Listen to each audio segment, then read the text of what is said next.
Ô, Carla, e aí nesses 4 minutinhos que eu ainda tenho, né, para a gente bater esse papo, eu queria entender um pouco da sua percepção a respeito da volta da divulgação dos dados lá nos Estados Unidos. Contribuem, né, com esse cenário mais benigno aqui para a gente, até porque tira um pouco daquela neblina que Jerome Powell falou que estava sob os olhos do Fed, e aí pode contribuir também com um cenário de dólar até um pouco mais para baixo, uma troca ali, uma realização, uma rotação dos investimentos lá nos Estados Unidos, fazendo com que esse fluxo fique ainda mais interessante para cá também?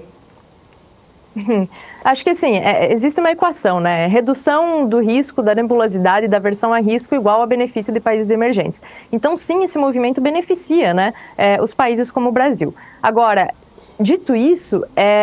acho que o esgotamento desses movimentos está muito próximo, porque a gente fica refém de dados adicionais positivos dos Estados Unidos que serão divulgados a partir de agora. E aí a gente tem alguns empecilhos, que é uma sazonalidade negativa, uma taxa de juros por lá que já recua, e boa parte dos membros do FONC consideram que ela está alinhada com a necessidade da economia norte-americana nesse momento, até porque os índices inflacionários por lá, eles estabilizaram num patamar mais elevado do que a meta. Então, a gente precisa de uma série de novos indicadores com surpresas mais positivas ainda do que nós vimos na última janela para a continuidade desse movimento. A simples retomada da divulgação desses dados não é condição suficiente para a continuidade do movimento positivo, mas sim a redução da incerteza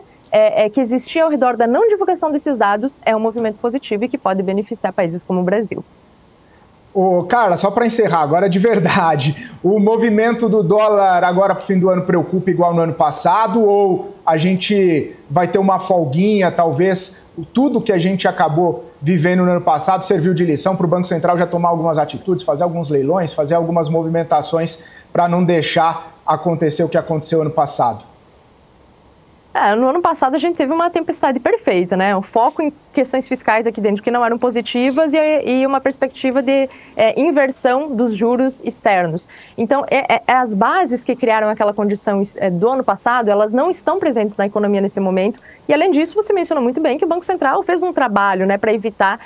que movimentos dessa natureza tivessem impactos tão acentuados assim. Então, a gente está parcialmente blindado neste momento em relação a movimentos tão abruptos como nós vimos no final do ano passado, mas isso não quer dizer que nós não tenhamos esses movimentos, porque, mais uma vez, sazonalmente existe uma retomada de capital rumo aos países centrais, né, uma saída, uma remessa de lucro das instituições para os países centrais, então é natural que você tenha uma apreciação do dólar, mesmo que muito mais suavizada no final desse ano do que nós tivemos em 2024.